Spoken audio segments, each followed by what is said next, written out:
அன்புறவுகளுக்கு வணக்கம். நம்மளுடைய சாரல் டாக்ஸ் சேனலுக்கு 50,000 சப்ஸ்கிரைபர்ஸ் வந்திருக்கிறாங்க. அவங்களுக்கு நன்றி சொல்வது தான் இந்த காணொளி. என்னுடைய பயணம் எப்படி தொடங்கியது, இதில் இப்போ எப்படி போயிட்டுருக்கு அப்படின்றத இந்த காணொலியின் மூலமாக தெரிவிக்கலாம் அப்படின்னு நினைக்கிறேன். என் பேர் சசிகுமார். நான் பிஇ மெக்கானிக்கல் இன்ஜினியரிங் படிச்சிருக்கிறேன். 2024 இந்த சாரல் டாக்ஸ் யூடியூப் சேனலில் நான் ஸ்டார்ட் பண்ணேன். முதல்ல இனிஷியலாக ஸ்டார்ட் பண்ணும்போது இது டிஎன்பிஎஸ்சிக்கான சேனலாக நாங்கள் உருவாக்கலை, ஒரு மோட்டிவேஷனுக்கான சேனலாக தான் உருவாக்கணும். அப்போ ஒரு இனிஷியலாக மோட்டிவேஷனுக்காக ஸ்டார்ட் பண்ணி ஒரு 6 மாதம் காணொலிகள் போட்டுட்டு அதுக்கப்புறமா நான் இந்த யூபிஎஸ்சி ஸ்டோரிஸ்லாம் நானாக பேசி போட்டுட்டு இருந்தேன். ஒரு 10-15 வீடியோ அது மாதிரி போட்டிருப்போம். அப்போ டிஎன்பிஎஸ்சி ஹஸ்பண்ட் என் ஃப்ரெண்டோட தம்பி ஒருத்தங்கிட்ட நான் பேசிகிட்டு இருந்தேன். இந்த மாதிரி நான் இந்த வீடியோஸ்லாம் போட்டுட்ருக்கேன், எனக்கு அந்த அளவுக்கு பெருசாக ரீச் இல்லை அப்படின்னு நான் அவங்ககிட்ட கேட்டுட்டு இருந்தேன், என்ன பண்ணலாம் அப்படின்ற மாதிரி. அப்போ அவன் என்ன சொன்னான் அப்படின்னா, நீ ஏன்னா யூபிஎஸ்சி பக்கம் போகிற, அதுக்கு இங்கே தமிழ்நாட்டில் ஆடியன்ஸ் கம்மி தான், ஆனால் டிஎன்பிஎஸ்சிக்கு நிறைய ஆடியன்ஸ் இருக்கிறாங்க. ஆனால் அதை யார் ஜெயித்தாங்களோ அவங்களுடைய வெற்றி கதையை சொன்னால் தான் பார்ப்பாங்க. இப்போ அடுத்தவங்க ஜெயிச்சதை நீங்கள் சொன்னீங்கன்னா ரொம்ப குறைவான பேர் தான் பார்ப்பாங்க. ஸோ நீங்கள் டிஎன்பிஎஸ்சி பக்கம் வாங்க, இதில் யார் யார் ஜெயிச்சிருக்கிறாங்களோ அவங்கக்கிட்டலாம் இன்டர்வியூ எடுத்து போடுங்க அப்படின்ற மாதிரி அவன் சொன்னான். ஸோ அந்த ஐடியாவை நம்ம பண்ணலாம், ட்ரை பண்ணி பார்க்கலாம் அப்படின்ற மாதிரி எனக்கு தோணுச்சு. ஸோ அதுக்கப்புறமாக இன்ஸ்டாகிராம் மூலமாக டிஎன்பிஎஸ்சி அச்சீவர்ஸை தேட ஆரம்பித்தேன். அப்போ நான் ஃபஸ்ட்டு தேடி எடுத்தவங்க தான் சௌமியா மேடம். அவங்க ஒரு இன்ஸ்டாகிராம் ரீல் மூலமாக தான் கண்டுபிடிச்சேன். நட்சத்திர ஜன்னலில் பாட்டு இருக்கு இல்லையா, சூரிய வம்சத்தில், அந்த பாட்டு போட்டு அவங்க வீட்டிலேருந்து இந்த டிஎன்பிஎஸ்சி வால் முன்னாடி அந்த ஆர்டர் வாங்கிட்டு நின்ன ஃபோட்டோவை ரீலாக போட்டிருந்தாங்க. ஸோ அது மூலமாக பார்த்து அவங்களுக்கு கான்டாக்ட் பண்ணி இன்ஸ்டாகிராம்லேயே மெசேஜ் பண்ணேன். அப்புறம் அவங்க ஒரு 2 டேஸ்லேயே அவங்கக்கிட்ட நான் இன்டர்வியூவும் எடுத்துட்டேன். அவங்கக்கிட்ட இன்டர்வியூ எடுக்கும்போது 1000 சப்ஸ்கிரைபர்ஸ் தான் இருந்தாங்க அந்த சேனலுக்கு. ஸோ எனக்கும் டிஎன்பிஎஸ்சி எப்படி படிக்கணும் அதெல்லாம் ஒன்றுமே தெரியாது டிஎன்பிஎஸ்சியை பற்றி. ஸோ அவங்கக்கிட்டே நான் தெளிவாக சொல்லிட்டேன், எனக்கு இதை பற்றி எதுவுமே தெரியாதுங்க, நீங்கள் எப்படி படிச்சிங்க, இந்த வீடியோ பார்க்குறவங்களுக்கு ஹெல்ப்ஃபுல்லாக இருக்கணும், இப்போ ஒரு ஆஸ்பிரண்ட் இதை பார்க்குறாங்க அப்படின்னா பயனுள்ளதாக இருக்கணும், அந்த வகையில் நீங்களே எப்படி படிச்சிங்க, எப்படி படிக்கலான்றதை நீங்களே பேசிடுங்க அப்படின்னு சொல்லிட்டேன். ஸோ நான் என்ன பண்ணுவேன் அப்படின்னா, அவங்க பேசுவாங்க, ஒரு கண்டென்ட்டு ஆன் பண்ணுவேன், திரும்ப ஆஃப் பண்ணுவேன், ஆன் பண்ணுவேன், ஆஃப் பண்ணுவேன், இந்த மாதிரி அவங்களே தான் எல்லாத்தையுமே பேசினாங்க. ஸோ அது ஒரு இன்டர்வியூ எடுத்தோம். அதுக்கப்புறமா அந்த வீடியோ நான் ஒரு 6 வீடியோவாக போட்டிருப்பேன். ஒரு சின்னதாக ஒரு 10 நிமிஷம் ஒரு வீடியோ, மிச்சதெல்லாம் சின்னதாக 3 நிமிஷம் 4 நிமிஷம் அப்படின்ட்டு ஒரு 6 வீடியோ போட்டிருப்பேன். அதிலோட அவங்களுடைய சக்ஸஸ் ஸ்டோரி வீடியோ அது நல்ல வியூஸ் போச்சு. ஒரு 30,000 வியூஸ் போச்சு. ஸோ நல்லா வியூஸ் போதே, இதில் நல்ல கண்டென்ட் தான் போல், இது பண்ணால் நல்லாயிருக்கும் போல் அப்படின்னு அதுக்கப்புறமா தான் ஒரு இது வந்துச்சு. அதுக்கப்புறமா தான் தொடர்ச்சியாக பண்ண ஆரம்பித்தோம். அதன் பிறகு கிருஷ்ணகிரியில் சதீஷ்குமார்னு ஒருத்தரை இன்டர்வியூ எடுத்தோம். அவரையுமே இன்ஸ்டாகிராம் ரீல் மூலமாக தான் நான் பார்த்தேன். அது என்ன ரீல் அப்படின்னா, இந்த டெம்ப்ளேட் இருக்கு இல்லையா, போன வருஷம் இந்த வருஷம் அந்த டெம்ப்ளேட்டில் அவர் போட்டிருந்தார். ஸோ அதுக்கப்புறமாக அவர் பார்த்து மெசேஜ் பண்ணி அது மாதிரி கேட்டு அவரும் பண்ணலாம் அப்படின்னு சொன்னார். அப்புறம் கிருஷ்ணகிரி போய் அவர் நான் இன்டர்வியூ எடுத்துகிட்டு வந்தேன். அதுவுமே 30,000 வியூஸ் போச்சு. அதுக்கப்புறமாக மணிமேகலை மேம் அவங்களும் இன்ஸ்டாகிராம் மூலமாக தான் அவங்க ஐடியை கண்டுபிடிச்சி மெசேஜ் பண்ணால் அவங்கள இன்டர்வியூ தரேன்னாங்க. அவங்க வீடியோ கிட்டத்தட்ட 1,00,000 வியூஸ் போச்சு அப்பயே. ஸோ அவங்க தான் ஒரு பிரேக் த்ரூ இன்டர்வியூ மாதிரி. ஸோ அவங்க வீடியோ அவங்க வீட்டிலேருந்தே படித்து கிளியர் பண்ணியிருந்தாங்க. செம்மையாக போச்சு. கிட்டத்தட்ட 1,00,000 வியூஸ் போச்சு. அதன் பிறகு எடுத்தவங்க சஞ்சய் குமார், அதுக்கப்புறமாக சுனில் பிரதர், இவங்க 2 பேரையும் நான் எடுத்தேன். அது ஒருத்தர் சென்னையில் எடுத்தேன், ஒன்று காஞ்சிபுரத்தில் எடுத்தேன். இதுதான் முதல் 5 இன்டர்வியூ நான் எடுத்தது. ஸோ அதுக்கப்புறமா நிறைய இன்ஸ்டாகிராமில் டிஎம்லாம் நிறைய பண்ணிகிட்டே இருந்தேன். ஒன்றும் கிளிக் ஆகலை. சிலர் தரேன்னாங்க, அதுக்கப்புறம் எதுவும் தர முடியாமல் போயிடுச்சு. ஸோ அப்போ காஞ்சிபுரத்தில் ஸ்டடி அண்ட் நாலேஜ் சென்டர் புதுசாக ஓப்பன் பண்ணி இருந்தாங்க. ஸோ அங்கே நிறைய ஆஸ்பிரண்ட்ஸ் படிப்பாங்க இல்லையா, அங்கே போனால் யாருன்னா ஒரு அச்சீவரோட கான்டாக்ட் கிடைக்குமா அப்படின்னு போகிறதுக்காக நான் அங்கே போயிட்டு நிறைய பேர்கிட்ட பேசினேன். இந்த மாதிரி யாருன்னா இருந்தால் சொல்லுங்கள், நான் இந்த மாதிரி இந்த சேனல் வச்சுருக்கேன், இது நான் சக்ஸஸ் ஸ்டோரிஸ்லாம் போடுறேன் அப்படின்னு பேசிகிட்டு இருந்தேன். ஸோ அப்போது ஒருத்தர் இந்த மாற்றி கை காட்டுவாங்க இல்லையா, இவர்கிட்ட கேளுங்க, இவர்கிட்ட கேளுங்க, இவர்கிட்ட கேளுங்கன்ட்டு அப்படி சொல்லி ஒருத்தர்கிட்ட கடைசியாக விட்டாங்க. அவர் ஒரு 4-5 பேர் கான்டாக்ட் மொத்தத்தில் ஒரு 5 பேர் கான்டாக்ட் கொடுத்தாங்க. அதில் 2 பேர் தான் நம்மக்கிட்ட பேசுனாங்க, மற்றவங்க ரிப்ளை பண்ணல. அப்புறம் இன்டர்வியூ இன்ட்ரெஸ்ட் இல்லைன்னு சொல்கிறாங்க இல்லையா, அந்த மாதிரி சொல்லிட்டாங்க. அதில் முக்கியமானவங்கன்னா வைஷாலி மேடம், அவங்க இன்டர்வியூ கொடுத்தாங்க. அதுக்கப்புறமாக Pandian sir, Pandian sir interview மட்டும் கொடுக்கல. பாண்டியன் சார் என்ன பண்ணார் அப்படின்னா, இந்த யூஸ்வலாக பேசுவாங்க இல்லையா, இந்த இன்டர்வியூ முடிச்சிட்ட அப்புறம் அவங்கக்கிட்ட நான் ரொம்ப நேரம் உரையாடிட்டு இருப்பேன். அந்த மாதிரி உரையாடினதை நல்லா பண்ணுறீங்க தம்பி. இப்போ எங்கள் டிபார்ட்மெண்ட்டில் புதுசாக நியூ ஜாயினியாக இருக்கிறவங்களாம் நான் உங்களுக்கு இன்ட்ரோ பண்ணுறேன், அவங்களெல்லாம் நீங்கள் எடுத்துங்க அப்படின்னு சொல்லி அவர் ஒரு 4 பேரை வந்து அறிமுகம் பண்ண வச்சு அவங்கள இன்டர்வியூ கொடுக்க வச்சார். அதுக்கு அவர் மூலமாக தான் நான் வந்து பூஜா அவங்கள இன்டர்வியூ எடுத்தேன், கௌசல்யா அவங்கள எடுத்தேன். அதுக்கப்புறமாக வந்து பாரதி அப்படின்னு ஒரு பிரதர் எடுத்தேன். அதுக்கப்புறம் மனோஜ். இந்த 4 பேருமே பாண்டியன் சாரை வந்து அறிமுகப்படுத்தி வச்சாரு. அவங்கள இன்டர்வியூ எடுக்கிற வரைக்கும் இவரும் நிறைய ஹெல்ப் பண்ணார். ஸோ பாண்டியன் சாருக்கும் இந்த இடத்துல ரொம்ப நன்றியை தெரிவிச்சுக்கிறேன். அதுக்கப்புறமாக நான் எடுத்ததில் முக்கியமானவங்க அப்படின்னா விஜயானந்த் சார். அவர் இன்ஸ்டாகிராமில் நிறைய வீடியோஸ்லாம் போடுவார், தகையாக அகாடமி வச்சுருக்கிறாரு. ஸோ அவர் பேசுகிறது நல்லா இருந்துச்சு, இவர் இன்டர்வியூ எடுத்தால் நல்லாயிருக்கும் அப்படின்னு தோணி அவருக்கு இன்ஸ்டாகிராமில் டிஎம் பண்ணி அப்புறம் ஒரு நாள் கிட்டத்தட்ட 1 மாதம் அது வந்து அந்த ப்ராசஸ் நடந்து அவர்கிட்ட நான் இன்டர்வியூ எடுத்தேன். ஸோ அவருடைய காணொலிகளுமே நல்லா போச்சு. ஒரு வீடியோ செம்ம வியூஸ், அவரோட இன்டர்வியூஸ்க்குமே நல்ல வியூஸ் வந்து போச்சு. விஜயானந்த் சார் எடுத்த அப்புறமா செல்வம் அப்படின்ற ஒருத்தரை நான் வந்து நேர்காணல் எடுத்தேன். அது வந்து லாவண்யா வெற்றிவேல் மேம் அவங்க கான்டாக்ட் கொடுத்தாங்க, அவங்க ஃப்ரெண்டோட கான்டாக்ட் வந்து கொடுத்தாங்க. அவங்கக்கிட்ட நான் இன்டர்வியூ கேட்டிருந்தேன், அவங்க நமக்கு இன்ட்ரெஸ்ட் இல்லை அப்படின்னு சொல்லிட்டாங்க. சரி உங்கள் ஃப்ரெண்ட்ஸ் யாருன்னா கொடுங்க அப்படின்னு கேட்கும்போது அவங்க செல்வம் அப்படின்னு ஒரு சார் கான்டாக்ட் கொடுத்தாங்க. ஸோ அவரை நான் வந்து இன்டர்வியூ எடுத்தேன், சார் எடுத்தேன். அவங்கள வந்து பிஎல் ராஜ் அகாடமி இருக்கு இல்லையா, ஐஏஎஸ் அகாடமி, அந்த மேடம் வந்து இன்டர்வியூ கொடுத்தாங்க. அது மூலமாக நான் மாரிமுத்து சார் இன்டர்வியூ எடுத்தேன். ஸோ அதுவும் வந்து நல்லா போச்சு. அது தாண்டி இன்ஸ்டாகிராம்லேருந்து எடுத்தவங்கன்னா பூங்குழலி மேம், அவங்கள வந்து எடுத்தேன். அதுக்கப்புறமாக ஃபெமினா நெல்சன் மேம், பிரேமாமூர்த்தி மேம், இவங்க எல்லாமே இன்ஸ்டாகிராமில் இன்டர்வியூ கேட்டு எடுத்தவங்க தான்.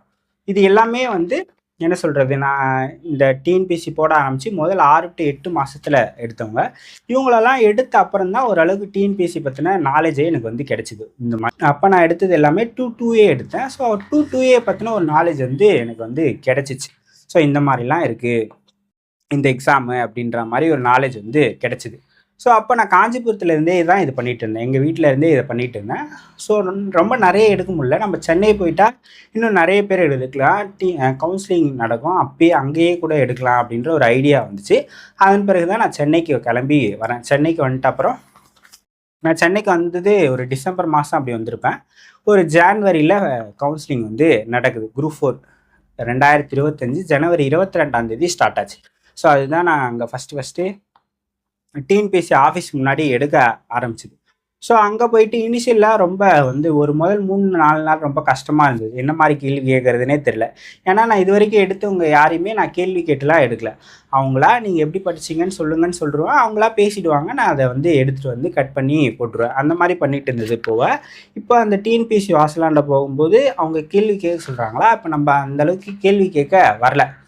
ஒரு முதல் 3 நாள்லாம் ரொம்ப கஷ்டமாக இருந்துச்சு, என்ன கேட்குறதுனே தெரியல. அப்புறம் எடுக்க தான் இந்த மாதிரிலாம் கேள்வி கேட்கலான்ற ஒரு ஐடியா வந்து ஒரு டிசம்பர் 22 ஸ்டார்ட் ஆச்சு. ஒரு 27, 28 ஆயிடுச்சு எனக்கு அதை பிடிக்கிறதுக்கே. டைபிஸ்ட் வரும்போதெல்லாம் ஓரளவுக்கு நல்லா எடுக்க ஆரம்பிச்சிட்டேன். இதுக்கு முன்னாடி போன வியூஸை விட அந்த கவுன்சிலிங் ப்ராசஸ் அப்போ நல்ல வியூஸ் போச்சு. அந்த ஜான்வரி 22லேருந்து ஒரு மார்ச் வரைக்கும் நடந்தது. ஃபஸ்ட்டு ஜேஏ நடந்தது, அப்புறம் டைப்பிஸ்ட் நடந்தது, அப்புறம் ஸ்டெனோ டைப்பிஸ்ட் நடந்தது. ஸோ அந்த ஒரு 3 மாதமும் நல்ல வியூஸ் வந்து இருந்துச்சு. அங்கே எடுத்த நிறைய பேரோட வீடியோ வந்து நல்லா போச்சு. அங்கே ஒரு 300-400 பேர் எடுத்திருப்பேன். அதனால் நேம் மென்ஷன் பண்ணுற அளவுக்கு ஞாபகம் இப்போ இல்லை. ரொம்ப பேருது நல்லா வந்து போச்சு. ஸோ அது முடிஞ்சதுன்னே கம்பைன்டு டெக்னிக்கல் சர்வீஸ் வந்தது. கம்பைன்டு டெக்னிக்கல் சர்வீஸில் நிறைய பேர் நம்ம வந்து இன்டர்வியூ எடுத்தோம். அது முடிஞ்சோடனே குரூப் 1 வந்து வந்துச்சு. குரூப் 1 இன்டர்வியூ வந்தப்போ அந்த குரூப் 1ல் ஒரே நாள் கவுன்சிலிங் தான். கிட்டத்தட்ட ஒரு 7 பேர் தான் அதில் இன்டர்வியூ வந்து கொடுத்தாங்க. அதில் state second rank Soumya ma'am வந்து கொடுத்தாங்க. அதுக்கப்புறமா கௌசல்யா மேம் கொடுத்தாங்க. நாகஜோதி மேம் இன்டர்வியூ கொடுத்தாங்க. அங்கே டிஎன்பிஎஸ்சி வாசலாண்ட கொடுக்கல, அவங்க வந்து இன்டர்வியூவாக கொடுத்தாங்க. ஸோ இதெல்லாம் நல்லா வந்து குரூப் 1ல் போச்சு. அப்போ தான் ஃபஸ்ட்டு குரூப் 1 எடுக்கிறேன் இல்லையா. அதுவும் குரூப் 1 இனிஷியலாக எடுக்கும்போது கொஞ்சம் என்ன கேட்குறது அப்படின்னு தெரில. அதை பிடிக்கிறதுக்கும் கொஞ்சம் நேரம் எடுத்துக்கிச்சு எனக்கு. ஸோ அதுக்கப்புறமாக குரூப் 1 எடுத்தோம். குரூப் 1 அப்புறம் திரும்ப கம்பைன்ட் டெக்னிக்கல் சர்வீஸ் வந்து எடுத்தேன். அதில் ஜேடியூ, ஏஇ, ட்ரிபிளியில் ஏஇ, அது மாதிரி நிறைய வீடியோஸ், நிறைய அப்பாயின்மெண்ட்ஸ் வந்து நான் கம்பைன்டு டெக்னிக்கலில் எடுத்தேன். அதுவுமே எனக்கு வந்து அது டிஎன்பிஎஸ்சி போன அளவுக்கு போல், ஆனால் ஓரளவுக்கு நல்ல வியூஸ் வந்து போச்சு. ஸோ அதுக்கப்புறமாக குரூப் 4 ஃபாரஸ்ட் வந்தது. ஃபாரஸ்ட் கார்டு, அந்த ஃபாரஸ்ட் வாட்சர், ஃபாரஸ்ட் கார்டுக்கான கவுன்சிலிங் வந்து வந்தது. அதுவுமே நல்லா வந்து போச்சு. ஸோ அதுக்கப்புறமாக வந்து ஒரு தமிழ் ஐயாவை நான் வந்து மீட் பண்ணேன். தமிழறிஞர்கள்லாம் எப்படி வந்து அவங்கள பற்றிலாம் ஒரு யூனிட் 6ல் இருக்கு இல்லையா, அதை பற்றி அந்த ஐயாக்கிட்ட பேசி எடுத்து போடுவோம். ஒவ்வொரு தமிழறிஞர் பற்றியும் நீங்கள் வந்து சொல்லுங்கள், ஒரு 30 நிமிட காணொளி மாதிரி அப்படின்ட்டு அந்த வெற்றியழகன் ஐயா கிட்ட வந்து நான் எடுத்து போட்டுட்டு இருந்தேன். அந்த ஐயாவுக்கும் வந்து ரொம்ப நன்றி. ஸோ அதுக்கப்புறமாக வந்து குரூப் 2 கவுன்சிலிங் வந்து வந்துச்சு. குரூப் 2 2A கவுன்சிலிங் வந்து வந்தது. 2025 ஜூலை வாக்கில் வந்திருக்கோம் அப்படின்னு நான் நினைக்கிறேன். ஜூலை வாக்கில் 2 கவுன்சிலிங் வந்து ஒரு 3 நாள் நடந்துச்சு. 2A கவுன்சிலிங் வந்து ஒரு 5 6 நாளோ நடந்துச்சு. மொத்தத்தில் 8 நாள் தான். அந்த 8 நாளில் டிஎன்பிஎஸ்சி வாசலாண்ட நின்று நிறைய பேரை இன்டர்வியூ எடுத்தேன். அதன் பிறகு இன்ஸ்டாகிராம் மூலமாக வந்து அப்பர்ணா மேம் அவங்கக்கிட்ட நான் வந்து இன்டர்வியூ எடுத்தேன். அதே போல் வந்து அங்கே வெங்கட் சார் அவர் ஃபஸ்ட் நாள் கவுன்சிலிங் வந்திருந்தார். அவர்கிட்ட பேசி நம்பர் வாங்கியிருந்தேன். அவர்கிட்ட நம்பர் வாங்கினது மூலமாக உங்கள் ஃப்ரெண்ட்ஸு இப்போ கிளியர் பண்ணவங்க யாருன்னா இருந்தால் சொல்லுங்கள் அப்படின்னு சொல்லிட்டு தான் அவர் சொல்லி தான் ஒரு 4-5 பேர் எடுத்தேன். அவர் தான் வந்து சுபாஷ் அண்ணா கான்டாக்ட் வந்து கொடுத்தாரு. சுபாஷ் அண்ணா கிட்ட இன்டர்வியூ அவர் மூலமாக தான் எடுத்தேன், வெங்கட் சார் மூலமாக. அதுக்கப்புறமாக விக்ரமன் சார் கான்டாக்ட் அவர் தான் கொடுத்தாரு. சரவணன் சார் கான்டாக்டும் அவர் தான் கொடுத்தாரு. தமிழரசன் சார் கான்டாக்டும் அவர் தான் வந்து கொடுத்தாரு. ஸோ வெங்கட் சார் மூலமாக ஒரு 4-5 பேரை நான் வந்து இன்டர்வியூ எடுத்தேன். அவங்க எல்லாருமே ஒரே கேங்லேயே ஒன்றா படித்து கிளியர் பண்ணி இருந்தாங்க. அவங்க இன்டர்வியூஸ் எல்லாமே நல்லா இருந்துச்சு. அதே போல் தான் அவர் மூலமாக தான் சீமா மேம் அவங்க இன்டர்வியூ நான் வந்து எடுத்தேன். சீமா மேம் இன்டர்வியூ நல்லா வந்து போச்சு. இதில் டிஎன்பிஎஸ்சி அங்கே இது எடுத்ததில் வந்து அப்போ இந்த மாதிரி வீடியோஸ் போட்டுட்டு இருக்கும்போது யூடியூப் கமெண்டில் ஒரு மேம் வந்து கமெண்ட் பண்ணியிருந்தாங்க. இந்த மாதிரி ஏதோ ஒரு வீடியோ நான் போட்டிருந்தப்ப என்ன போட்டிருந்தாங்கன்னா, நானும் எங்கள் ஹஸ்பண்டுமே வந்து கிளியர் பண்ணியிருக்கோம், அவர் 2ல் கிளியர் பண்ணியிருக்காரு, நான் 2Aல கிளியர் பண்ணியிருக்கோம் அப்படின்ட்டு ஒரு கமெண்ட் போட்டிருந்தாங்க. ஸோ அதன் மூலமாக நான் அவங்கக்கிட்ட பேசி, அவங்க பெரம்பலூரில் இருந்தாங்க. ஸோ பெரம்பலூரே நான் போய் வந்து இன்டர்வியூ வந்து எடுத்துகிட்டு வந்தேன். இது வரைக்கும் நம்ம சொன்னது எல்லாமே நான் இன்ஸ்டாகிராம் மூலமாகவோ இல்லை நான் ஒருத்தர்கிட்ட கான்டாக்ட் நம்பர் வாங்கியோ இன்டர்வியூ எடுத்தவங்க தான். ஆனால் ஃபஸ்ட்டு எங்கள் சேனலுக்கு நான் உங்கள் சேனலுக்கு இன்டர்வியூ கொடுக்குறேன்னு எடுத்தது 2 பேர் தான் இது வரைக்கும் கொடுத்துருக்காங்க. அந்த மாதிரி ஒன்று வந்து அபிநயா மேம், இன்னொன்று வந்து ராகுல் பிரதர். இவங்க 2 பேருமே நான் இன்டர்வியூ கொடுக்குறேன் உங்கள் சேனலுக்கு அப்படின்னு கொடுத்தவங்க. குரூப் 1Bல புவனேஸ்வரின்னு ஒரு மேடம் வந்து அவங்க வீட்டுக்கு போய் நான் வந்து இன்டர்வியூ எடுத்தேன். அப்போ அவங்கக்கிட்ட பேசிகிட்டு இருக்கும்போது அவங்க ஹஸ்பண்ட் வந்து கேட்டுட்டு இருந்தார், பேச்சுலராக எப்படி சாப்பிடுவீங்க அப்படின்னு. ஹோட்டலில் தான் நம்ம சாப்பிட்றது அப்படின்னு சொல்லிட்டு இருந்தேன். அப்போ அவங்க ஹஸ்பண்ட் வந்து டெய்லியுமே ஹோட்டலில் சாப்பிட்றீங்க, நான் இன்றைக்கி வீட்டு சாப்பாடு சாப்பிடுங்க அப்படின்ட்டு சமைச்சிலாம் கொடுத்தாரு. ஸோ அவர் வந்து அந்த இன்டர்வியூ நான் எடுத்ததுலேயே ரொம்ப பெரிய இன்டர்வியூ அப்படின்னா அவங்க தான். அதுக்கப்புறமாக வந்து மஞ்சு மேடம் இன்டர்வியூமே ரொம்ப பெரிய இன்டர்வியூ. நான் கேட்க போய் நான் யோசிக்காமல் அப்போ ஆன் த ஸ்பாட்டில் தோணுன கேள்வியெல்லாம் கூட கேட்டுட்டு வந்தேன். அவங்க வீட்லேயுமே ரொம்ப நல்லா பேசினாங்க, நல்ல ஃபுட்லாம் கொடுத்து அனுப்புனாங்க. அது போல் அர்ச்சனா மேடம் இன்டர்வியூ அதுவுமே ரொம்ப சூப்பரான இன்டர்வியூ, அவங்களுமே நல்லா வந்து இது பண்ணாங்க. அதுக்கப்புறமாக பிரியதர்ஷினி மேடம் குரூப் 2ல் வந்து லேபர் இன்ஸ்பெக்டராக இருக்காங்க. அவங்க இன்டர்வியூமே ரொம்ப சூப்பரான இன்டர்வியூ. இன்ஃபேக்ட் நான் இவ்வளோ பேர் இன்டர்வியூ எடுத்திருக்கேன் இல்லையா, இதில் என்னை வந்து அவங்க வீட்டு ஃபங்க்ஷனுக்கு கூப்பிட்ருக்காங்க அப்படின்னா அது வந்து பிரியா மேடம் தான். அவங்க குழந்தையோட பர்த்டே ஃபங்க்ஷனுக்குலாம் என்னை இன்வைட் பண்ணியிருந்தாங்க. அதுக்கப்புறமா குரூப் 2ல் சொல்லணும் அப்படின்னா ஒரு ட்வின்ஸ் இன்டர்வியூ வந்து எடுத்தோம், ஒரு கப்புள் இன்டர்வியூ எடுத்தோம், ஒரு ட்வின்ஸ் இன்டர்வியூ எடுத்தோம். அதுக்கப்புறமாக வந்து கௌரவி மேம் எடுத்தேன், ஜனனி மேம் எடுத்தேன், அபிநயா மேம் எடுத்தேன், பிரியா மேம் எடுத்தோம். இவங்க எல்லாமே வந்து அடுத்தடுத்த படிநிலைக்கு போகிறதுக்கு ஹெல்ப் பண்ணாங்க. ஸோ அதுக்கப்புறமாக 2A வந்து முடிஞ்சிச்சு. 2Aல எடுக்கும்போதே வந்து ப்ரிலிம்ஸ் மெயின்ஸ் தனித்தனியாக எடுத்துக்கிட்டேன். அப்போ ப்ரிலிம்ஸ் ஃபஸ்ட்டு போட்டோம், அப்புறம் மெயின்ஸ் எக்ஸாம் வரும்போது மெயின்ஸ் வந்து போட்டேன். அதுக்கப்புறமாக குரூப் 4 கவுன்சிலிங் 2025 டிசம்பரில் வந்தது. டிசம்பர் 22லேருந்து டிசம்பர் 31 வரைக்கும் நடந்துச்சு. ஒரு 8 நாள் நடந்துச்சு. அந்த 8 நாளுமே டிஎன்பிஎஸ்சி வாசலில் நின்று நிறைய காணொளிகள் எடுத்தோம். ஸோ அதுவுமே அதிலேயே ரம்யா அவர்களுடைய வீடியோ நல்லா போச்சு. 47 வயசு அம்மா, அவங்க காணொலி வந்து நல்லா போச்சு. 1 லட்சத்துக்கும் அதிகமான வியூஸ் வந்து போச்சு. இப்போ டிஎன்பிஎஸ்சியில் எடுத்ததுலேயே ஹையஸ்ட் வியூஸ் போனது ரம்யா அவர்களுடைய இன்டர்வியூ தான். 1,60,000 1,70,000 வியூஸோ வந்து போயிருக்கு. ஸோ அப்படி அவங்களெலாம் எடுத்தேன். ஸோ அதுக்கப்புறமாக லாஸ்ட்டாக இன்டர்வியூ எடுத்தது அப்படின்னா ஹேமந்த், அவர் குரூப் 4ல் கிளியர் பண்ணவர், அவரு கடைசியாக எடுத்தேன் பையனில். கேர்ள்லன்னா கடைசியாக எடுத்தது யார் அப்படின்னா இப்போ இலக்கியா அவங்கள எடுத்தேன். ரொம்ப தமிழ்லேயே நல்லா பேசுனவங்க, அவங்க இன்டர்வியூ கடைசியாக நான் எடுத்தது. ஸோ இது வரைக்கும் இந்த 1.5 ஆண்டுகளில் நம்ம டிஎன்பிஎஸ்சி வாசல் முன்னாடி ஒரு 600லேருந்து 700 பேர் எடுத்திருக்கோம். வீட்டுக்கு போய் இன்டர்வியூ எடுத்தது அப்படின்னா ஒரு 50-60 பேர் வந்து நான் எடுத்திருப்பேன். இந்த 50-60 பேரில் நான் ஃபஸ்ட்டு இனிஷியலாக சொன்னேன் இல்லையா, இந்த குரூப் 4 கவுன்சிலிங் ஸ்டார்ட் பண்ணுறதுக்கு முன்னாடி நான் எடுத்த ஒரு 10லேருந்து 12 பேர். அவங்க தான் என்ன சொல்கிறது, இந்த சேனல் எப்படி சொல்கிறது, இப்போ சௌமியா மேம் இன்டர்வியூ கொடுக்கும்போதெல்லாம் நான் ஒரு வீடியோ கூட போட்டதே கிடையாது. அவங்க தான் முதல்ல எடுக்கிறேன். 1000 சப்ஸ்கிரைபர்ஸ் தான் இருக்கிறாங்க. இப்போ நிறைய பேர் வந்து இவ்வளோ பேர் தான் இருக்கிறாங்க அப்படின்னு யோசிப்பாங்க இல்லையா? அந்த மாதிரிலாம் யோசிக்காமல் நமக்கு ஹெல்ப் பண்ணவங்க, இப்போ சௌமியா மேமாக இருந்தாலும் சரி, சதீஷ்குமார் பிரதராக இருந்தாலும் சரி, அனிமேகலை மேடமாக இருந்தாலும் சரி, பாண்டியன் சாராக இருந்தாலும் சரி, வைஷாலி மேடமாக இருந்தாலும் சரி, இவங்க எல்லாருமே அடுத்தடுத்த கட்டத்துக்கு இந்த சேனல் க்ரோ ஆகிறதுக்கு ரொம்ப ஹெல்ப்ஃபுல்லாக இருந்தவங்க. இப்போ மணிமேகலை மேம் வீடியோ தான் ஃபஸ்ட்டு 1,00,000 வியூஸ் போனது. அதே போல் கௌசல்யா மேம் வீடியோ 1,00,000 வியூஸ் வந்து போச்சு. விஜயானந்த் சார் வீடியோ வந்து எல்லா வீடியோவுமே அவரது வந்து ஒரு 6-7 வீடியோ நான் இனிஷியலாக போட்டிருப்பேன். ஸோ அது நல்லா போச்சு. இப்போ நான் சௌமியா மேடம் எடுக்கும்போது 1000 சப்ஸ்கிரைபர்ஸ் தான் இருந்தாங்க. அதுக்கப்புறமா விஜயானந்த் சார் வீடியோ கடைசியாக போட்டு முடிக்கும்போது 5000 6000 பேர் வந்துட்டாங்க. ஸோ அவருடைய காணொலிகள் எனக்கு வந்து ஹெல்ப்ஃபுல்லாக இருந்திருக்கு. இனிஷியல் ஸ்டேஜஸில் ஒன்றுமே இல்லாதப்ப இவங்களாம் வந்து இன்டர்வியூ கொடுத்து என் சேனலை வந்து லிஃப்ட் பண்ணி இருக்கிறாங்க. ஸோ அவங்க எல்லோருக்குமே நன்றி.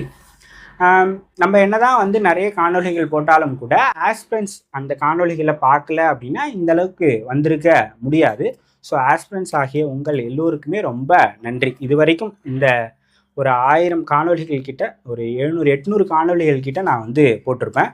இதுவரை எனக்கு இன்டர்வியூ கொடுத்த எல்லோருக்குமே குரூப் 4ல், 2ல், 2Aல, குரூப் 1ல், கம்பைன்டு டெக்னிக்கல் சர்வீஸில், ஃபாரஸ்டரில், இந்த மாதிரி இது வரைக்கும் சாரல் டாக்ஸுக்கு இன்டர்வியூ கொடுத்த எல்லோருக்குமே மிக்க நன்றி. இது மூலமாக நிறைய பேரோட கான்டாக்ட் வந்து எனக்கு கிடச்சிருக்கு. ரெகுலராக பேசுகிறவங்க இருக்கிறாங்க, நம்ம ஏதாவது கேட்டால் ஹெல்ப் பண்ணுறவங்க அப்படின்னு இருக்கிறாங்க. நிறைய நல்ல மனிதர்களை இது மூலமாக நான் வந்து சந்தித்து இருக்கிறேன். ஒரு பெரிய எக்ஸ்போஷர் தான். நிறைய விதமான ஸ்டோரிஸ் இதன் மூலமாக நான் வந்து கேட்டிருக்கேன். நிறைய புதிய அனுபவங்களை இந்த 1.5 ஆண்டு காலம் எனக்கு வந்து கொடுத்துருக்கு. 2024 ஜூன்லேருந்து நான் எடுக்க ஆரம்பித்தேன். ஒரு வருஷம் 8 மாதம் ஆயிடுச்சு நான் இந்த ஜேர்னியை ஸ்டார்ட் பண்ணி.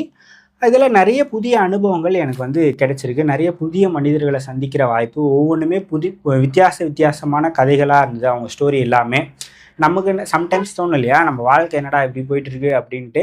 அவங்க கதைகள்லாம் கேட்கும்போது நம்ம வாழ்க்கைலாம் ஒன்றுமே இல்லை, நம்ம ஏதோ ஒரு அளவுக்கு நல்லா தான் இருக்கிறோம் அப்படின்ற மாதிரிலாம் நமக்கு வந்து தோணும். அப்படி புதிய மனிதர்களை வித்தியாசமான ஆஸ்பெக்ட்ஸில் லைஃப்பை கோ த்ரூ பண்ணுறதுக்கு எனக்கு வந்து இந்த ஜேர்னி ரொம்ப பயனுள்ளதாக இருந்திருக்கு. இது எப்படி சொல்கிறது, முதல் 8 மாதம் நான் ரொம்ப கஷ்டப்பட்டேன், எதுவுமே தெரியாமல். அப்புறம் ஓரளவுக்கு மேனேஜ் பண்ணி இப்போ ஓரளவுக்கு வந்து டிஎன்பிஎஸ்சியில் பார்த்தீங்கன்னா ஐடியா வந்து எனக்கு இந்த மாதிரிலாம் கேள்விகள் கேட்கலாம் அப்படின்ற ஐடியா வந்து இப்போ இருக்குது. இனிஷியல் ஸ்டேஜஸில் நான் ரொம்ப கஷ்டப்பட்டேன். கஷ்டப்படுறப்ப ஹெல்ப் பண்ண எல்லோருக்கும் முக்கியமாக நன்றி சொல்லணும் அப்படின்னு நினச்சேன். அதுக்காக தான் இந்த வீடியோ. ஸோ சப்ஸ்கிரைப் பண்ண 50,000 பேருக்கும் நன்றி. இதுவரை எனக்கு நேர்காணல் கொடுத்த எல்லோருக்குமே நன்றி. அதுக்கப்புறமாக வந்து பார்வையாளர்களாக பார்த்து என்ன சொல்கிறது, நிறைய கமெண்ட்ஸ்லலாம் என்னை பாராட்டி இது பண்ண எல்லோருக்குமே, ஆஸ்பிரன்ஸ் ஆகிய வீடியோ பார்க்குற உங்கள் எல்லோருக்குமே நன்றி. தொடர்ச்சியாக இதை மென்மேலும் நான் செய்யணும் அப்படின்னு நினைக்கிறேன். தொடர்ச்சியாக இப்போ 50,000 சப்ஸ்கிரைபர்ஸ் வந்துருக்கிறாங்க. இதை அடுத்த கட்டத்துக்கு கொண்டு போகணும். இன்னும் நிறைய பயனுள்ள காணொலிகளை உருவாக்கி ஆஸ்பிரன்ஸ் ஆகிய உங்களுக்கு தரணும் அப்படின்னு நான் வந்து நினைக்கிறேன். ஸோ தொடர்ச்சியாக நம்ம இதை பண்ணுவோம் அப்படின்னு நினைக்கிறேன். தொடர்ச்சியாக உங்களுடைய ஆதரவையும் கொடுங்க. இதில் லாஸ்ட்டாக சொல்லணும் அப்படின்னா, என்னுடைய இந்த வீடியோவில் கூட வைக்கிறேன், தம்ப்நெயிலில் வைப்பேன்னு நினைக்கிறேன். ஃப்ரெண்டு எடிட்டர், அவன் தான் வந்து எல்லா வீடியோவும் எடிட் பண்ணுறவன், அவன் தான் வந்து எல்லா தம்ப்நெயில் ரெடி பண்ணுறவன். ஃப்ரெண்டு விக்னேஷ் அவன் பேர். அவன் தான் எங்கள் சேனலோட எடிட்டர். அப்புறம் தம்ப்நெயில் எடிட்டர், எல்லா எடிட்டரும் அவர் தான். கேமராவும் அவர் தான் எடுப்பார். ஸோ அவருக்கும் ரொம்ப நன்றி. பேசுகிறது அதெல்லாம் வந்ததெல்லாம் நான். இப்போ ஒருத்தர்கிட்ட இன்டர்வியூ கேட்டு எடுக்கிறதெல்லாம் நான். அவர் எடிட் பண்ணுறது, அப்லோட் பண்ணுறது, தம்ப்நெயில் பண்ணுறது அதெல்லாம் என் ஃப்ரெண்டு வந்து பண்ணுவார். ஸோ அவருக்கும் இந்த நேரத்தில் நன்றி. ஆதரவு கொடுத்த எல்லோருக்கும் நன்றி. தொடர்ச்சியாக ஆதரவு வந்து கொடுங்க. இன்னும் சிறப்பான காணொலிகள் இதன் மூலமாக வரும் அப்படின்ற உத்தரவாதத்தையும் நான் வந்து தரேன். இதை தாண்டி நியோ டிஎன்பிஎஸ்சி மறந்துட்டேன் அவர் சொல்கிறதுக்கு. நியோ டிஎன்பிஎஸ்சியும் வந்து நமக்கு வந்து ஹெல்ப் பண்ணியிருக்கிறாரு. அவரும் 2 காணொலிகள் எப்படி படிக்கணும் அப்படின்னு இன்டர்வியூ வந்து கொடுத்துருக்கிறாரு. ஸோ அவருக்கும் ஸ்பெஷல் தேங்க்ஸ். அதே போல் வந்து தென்காசி ஆகாஷ் சார், அவர் தான் இந்த மைக் வாங்கி கொடுத்தாரு. ஸோ அவருக்கும் வந்து ஒரு ஸ்பெஷல் தேங்க்ஸ். ஸோ எல்லோருக்குமே இந்த பயணத்தில் எனக்கு உதவிய எல்லோருக்குமே என்னுடைய அன்பும் நன்றியும். வீடியோக்களை பார்த்த உங்களுக்கும் என்னுடைய அன்பும் நன்றியும். இன்னொரு காணொலியில் சந்திக்கலாம். நன்றி.